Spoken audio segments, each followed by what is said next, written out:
आज के समय में हम बिना खाए एक दिन रह सकते हैं, लेकिन अगर हमें ये कह दिया जाए कि हमें एक दिन बिना बिजली के रहना पड़ेगा, तो हम परेशान हो जाएंगे।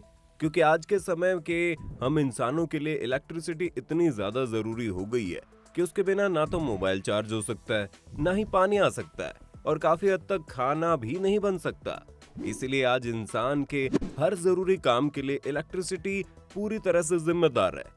लेकिन जो इलेक्ट्रिसिटी हमारे घरों तक आती है, उनके हमारे घरों तक पहुंचने में एक लंबा प्रोसेस इन्वॉल्व होता है। आज के वीडियो में हम आपको यही बताने वाले हैं कि ये इलेक्ट्रिसिटी हमारे घरों तक कैसे पहुंचता है।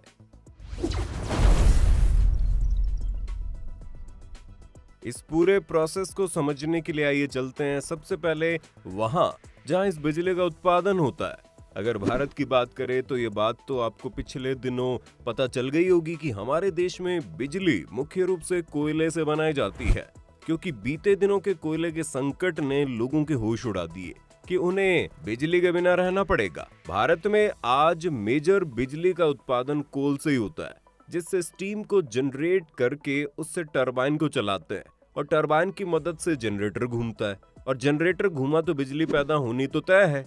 इसके बाद जो बिजली पैदा होती है उसे आप सीधे अपने घरों में नहीं ले सकते, इसीलिए सबसे पहले थर्मल प्लांट से इलेक्ट्रिसिटी जनरेट होकर एक जनरेटिंग ट्रांसफार्मर के पास भेजी जाती है। अगर एक एग्जांपल लें कि किसी प्लांट में करीब 1000 मेगावाट की बिजली बनती है, तो वो आगे कैसे जाती है, इसके लिए सबसे पहले 1000 मेगावाट की बिजली दो हिस्सों में बांट दी जाती है। एक हिस्सा बिजली का आसपास के इलाके के सब स्टेशन में भेजकर फिर उसे लोकल ट्रांसफार्मर की मदद से लोगों को ट्रांसमिट करते हैं, लेकिन आसपास में ही उतनी बिजली की खपत नहीं हो पाती, इसीलिए बाकी बची हुई बिजली को दूसरे शहरों में भेजा जाता है जहां इलेक्ट्रिसिटी प्लांट नहीं होते हैं।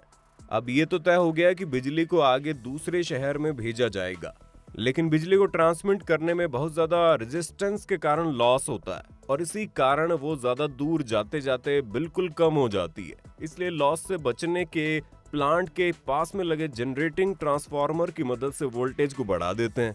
ज्यादातर जो बिजली पैदा होती है उसका वोल्टेज करीब 11 केवी होता है। जनरेटिंग ट्रांसफार्मर में इसी 11 केवी को 400 केवी तक बढ़ा के आगे दूसरे शहरों में ट्रांसमिशन के लिए भेज दिया जाता है। अब इस हाई वोल्टेज इलेक्ट्रिसिटी को दूसरे शहर में ऐसे ही नहीं भेजा जा सकता, और यहीं पर शायद सबसे मुश्किल सीन देखने को मिल जाता है, क्योंकि एक शहर से दूसरे जाने के लिए पहले तो सबसे कम दूरी का मैप तैयार होता है।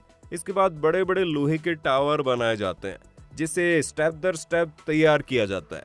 लेकिन कभी कभी पहाड़ी इलाकों में बिजली को ट्रांसमिट करने के लिए पूरे टावर को इकट्ठे ही बनाकर हेलीकॉप्टर की मदद से उसे उठा देते हैं और सीधा उसे उसकी नियत जगह पर लगा देते हैं। इसके बाद इसमें एल्यूमिनियम के तार लगाकर उसे स्टील से सपोर्ट देकर 400 केवी की बिजली को हर शहर के सब स्टेशन तक भेजते हैं, जहां से इस बिजली को भेजने के लिए सारे प्रोसेस सब स्टेशन के द्वारा किए जाते हैं, और वहीं से ये तय किया जाता है कि बिजली कहां कहां और कितनी देर के लिए भेजनी है, और किस इमरजेंसी में बिजली की सप्लाई बंद करनी है। बिजली के आगे जाए तो कहानी में अब जिस चीज का मेन रोल आता है वो है ट्रांसफार्मर, क्योंकि इसीलिए हमें यह समझना होगा कि आखिर ये ट्रांसफार्मर काम कैसे करता है।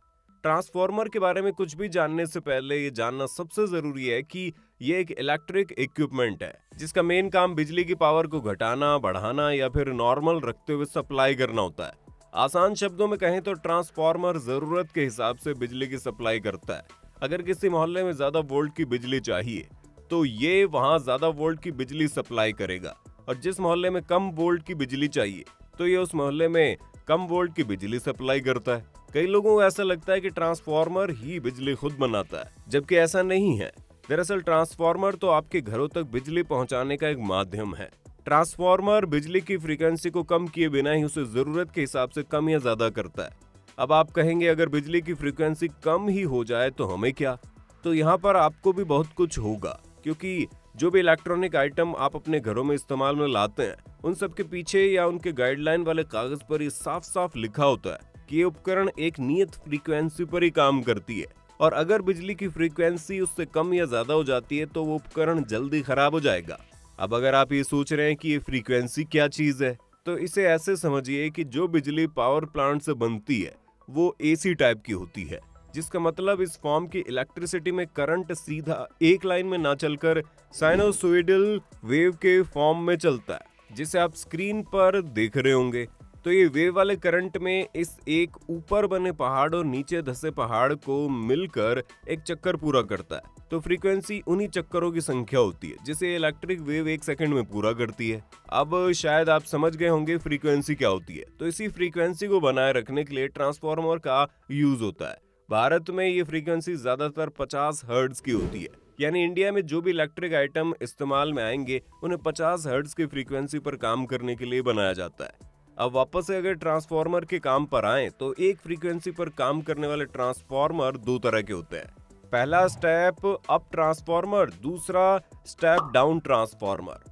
शहर के सभी सब स्टेशन पर पहुंच चुकी बिजली को ट्रांसफर करने के लिए कंक्रीट के पोल्स पर बिजली के 3 तारों को जोड़कर ट्रांसफर किया जाता है, जिसमें हर गली हर मोहल्ले के पास एक स्टेप डाउन ट्रांसफार्मर लगा देते हैं, क्योंकि जो बिजली सब स्टेशन से आगे हमारे घरों के लिए आती है उसका वोल्टेज काफी ज्यादा होता है, जो अगर सीधे हमारे घरों तक पहुंचे तो सारे इलेक्ट्रॉनिक उपकरण उस हाई वोल्टेज के कारण जल जाएंगे। इसीलिए गलियों और मोहल्लों में बने ये step down transformer high voltage की बिजली को लो वोल्टेज की बिजली में बदल देते हैं, जिससे हमें आमतौर पर अपने घरों में नॉर्मल वोल्टेज की बिजली मिलती है और हम आसानी से उस बिजली को अपने कामों में इस्तेमाल में ला सकते हैं। अगर आम उपकरणों की बात करें तो ज्यादातर घरों पर 220 से 240 वोल्ट की बिजली इस्तेमाल में लाई जाती है, लेकिन अगर किसी ऑफिस के पास ज्यादा वोल्ट की बिजली की जरूरत पड़ती है तो वहां एक स्टेप अप ट्रांसफार्मर लगा देते हैं जो वोल्टेज को बढ़ाकर सप्लाई करता है। दोस्तों, ये था वो पूरा प्रोसेस जिसकी मदद से पावर प्लांट में बनी बिजली को हमारे मोहल्लों, हमारे घरों तक पहुंचाया जाता है। आपको ये वीडियो कैसे लगी कमेंट करके बताइए। अगर वीडियो पसंद आए तो इस वीडियो को लाइक और शेयर करना ना भूलें, साथ ही चैनल को भी सब्सक्राइब कर लें और बेल आइकन दबा दें ताकि ऐसे इंटरेस्टिंग वीडियोस हम आप तक पहुंचा सके सबसे पहले। अगर आप ये वीडियो फेसबुक पर देख रहे हैं तो हमारे फेसबुक पेज को लाइक और फॉलो कर दें। हम जल्द मिलेंगे एक नए वीडियो के साथ, तब तक के लिए बाय बाय।